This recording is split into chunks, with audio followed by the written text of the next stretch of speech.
안녕하세요. SF 미디어 크리에이터 윤병철입니다.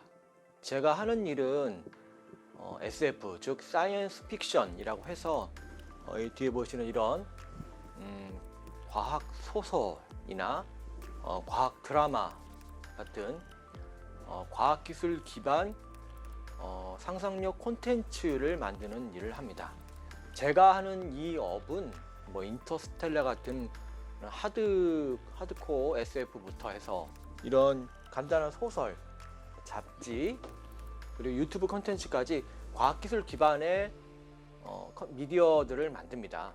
이 일은 사회적으로 과학기술을 기반으로 하는 어떤 장르에 대한 지평을 넓히는 데 있습니다. 선진국에서만이 잘할 수 있는 그런 콘텐츠 분야이기 때문에 우리나라도 이제 선진국 반열에 들어섰고, 그래서 앞으로 이런 SF 장르들의 그 폭이 더 넓어질 것입니다. 이 SF를 보는 사람들은 SF를 보면서 미래에 대한, 그리고 과학기술에 대한 꿈을 키울 수 있고요. 우리가 우주로 나간다든지 아니면 기후의 변화를 예측한다든지 질병을 막고 그것에 대한 약을 만든다든지 하는 그런 과학기술 있잖아요. 그게 어떻게 전개될까, 그리고 또 그런 일들이 사회적으로 어떤 보탬이 되거나 우리에게 또 다른 경각심을 줄까 하는 것들을 자각하고 또 상상할 수 있게 해주는 그런 역할들이 바로 SF의 그 매력이라고 할 수 있습니다. 이 업을 하기 위해서 어떤 기술이나 자격이 좀 필요한 건 아니에요.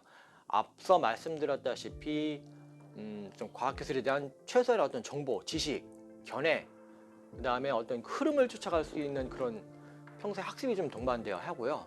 기본적으로 콘텐츠이기 때문에 콘텐츠를 만들 수 있는 능력, 어떤 사건을, 어떤 주제를 명확하게 정하고 그 흐름에 따라서 매력적인 어떤 서사를 만들어갈 수 있는 그런 기본적인 콘텐츠 역량들은 필요합니다.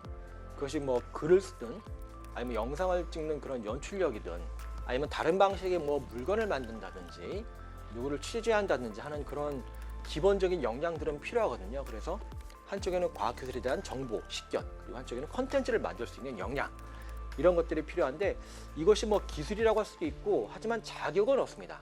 네, 자격이 있다고 하면은 과학기술 쪽에 석박사, 그리고 어떤 창작 쪽에는 어떤 그런 콘텐츠를 대중에게 선보일 수 있을 정도의 어떤 그 실력, 아니면 어떤 그 경험, 네, 경력, 이런 것들이 필요하다고 할 수 있겠습니다. 이 업은 특히나 그 양쪽의 일을 융합하는 것이기 때문에 상당히 많은 그런 공부가 좀 필요합니다. SF라고 하면은 그래도 어느 정도의 지식 기반 그 창작물이기 때문에 과학기술을 평소에도 꾸준히 공부하고 그 흐름을 추적하는 그런 시간적인 몰두할 수 있는 능력이 좀 필요하고요. 또 역시 어떤 컨텐츠든 간에 재미있게 만들어야 되기 때문에 뭔가 창작할 수 있는 역량, 과학기술 쪽은 아무래도 조금 접근할 수 있는 그 루트가 상당히 조금 제한적일 수도 있기 때문에 그쪽에 대한 그런 인프라, 또는 많은 사람, 이런 것들에 대한 정보도 많이 필요하다고 생각이 듭니다. 하지만 이 업의 장점은 딱 세 가지로 들 수 있습니다. SF는 누구나 못하는 것이기 때문에 한번 좀 괜찮은 어떤 작품을 내놓게 되면 상당한 주목을 좀 받을 수 있고요. 그리고 사회적으로도 많은 영향력을 끼칠 수 있습니다. 이를테면은 예전에 인터스텔라 같은 영화의 경우 상당히 어려운 그 작업임에도 불구하고 성공적으로 연출을 했고, 우리나라에서만 1000만이 넘는 관객이 그 영화를 시청했습니다. 저 같아도 한 5번 정도 영화관 가서 본 것 같은데요. 그런 것들을 이제 사회적으로 많은 사람들과 공유할 수 있다는 거, 이것이 바로 그 SF의 그 매력이 아닐까 생각이 듭니다. 기억나는 일화는 제가 최근에 그 SF 웹드라마 꿈돌이 RT라고 하는 그런 웹드라마를 제작을 거의 마쳤습니다. 그 드라마의 내용은 여러분 부산 엑스포 아시죠? 세계적으로도 상당히 흥행한 우리나라에서 가장 큰 국제 행사 중에 하나인데요. 거기에 그 마스코트가 꿈돌이에요. 근데 꿈돌이가 거의 30년 만에 다시 지구에 와서 여기 지구에 있는 그 연구소 과학자들과 함께 자기가 갖고 있는 어떤 우주적인 운명을 개척한다는 얘기입니다. 거기에는 많은 연구소, 그리고 실제 과학자들이 등장을 하고요. 그것을 풀어가기 위한 어떤 과학적인 장치들, 소재들, 장비들, 그리고 근거들이 이렇게 서사와 함께 엮여 있습니다. 그래서 그걸 찍으면서 뭐 하여튼 8개 정도의 그 연구소를 다니면서 거기에 숨겨져 있는 어떤 장비들, 과학자들의 어떤 그 모습들을 살펴볼 수 있던 게 가장 큰 보람으로 느껴지고 있고요.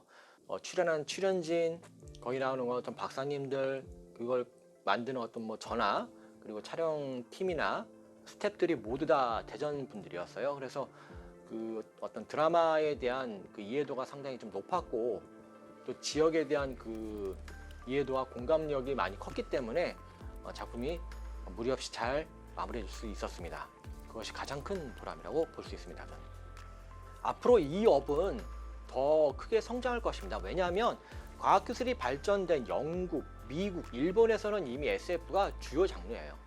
여러분들 보시면 극장에서 할리우드 영화 중에 절반 이상이 아마 그 SF 장르일 겁니다. 뭐 마블 시리즈도 마찬가지고 듀운, 스타워즈, 터미네이터, 매트릭스, 일본 같은 경우에 공각기동대, 카우보이 비밥, 스페이스, 로스트 인 스페이스 등 많은 유명한 작품들이 대부분 다 SF, 우주나 미래에 대한 이야기들을 다루고 있거든요. 그리고 거기에 대한 그 주인공들도 다 박사들이에요. 그런데 우리나라의 그 과학기술력도 상당히 좀 높은 수준에 올라있기 때문에 거기 연관해서 SF 작품들도 많이 등장할 수 있을 거라고 생각이 듭니다. 뭐 SF라고 해서 뭐 미국이나 일본, 뭐 영국의 장르냐? 아닙니다. 우리나라도 계속 이런 작품들이 계속 나오고 있고요. 최근에 뭐 승리호라든지 뭐 넷플릭스를 통해서 다양한 작품들이 계속 쏟아질 거라고 생각이 들고요. 그렇게 되면 단순히 콘텐츠만 만들었던, 아니면 과학기술 연구만 했던 게 아니고 이 스스로가 이게 융합이 되면서 대중들한테 보다 나은 미래를 고민할 수 있게 해주는 그런 소유들이 많이 생길 거거든요. 그러니까 여러분도 평소에 과학은 어려워, 또는 뭐 나는 뭐 컨텐츠만 좋아, 뭐 이런 게 아니고 이것을 융합하려고 하는 그런 발견들을 좀 했으면 좋겠습니다. 네, SF 콘텐츠 크리에이터, 듣기 생소하시지만 이미 많은 유튜버들이 이와 비슷한 유사한 업을 시작을 많이 하고 있습니다.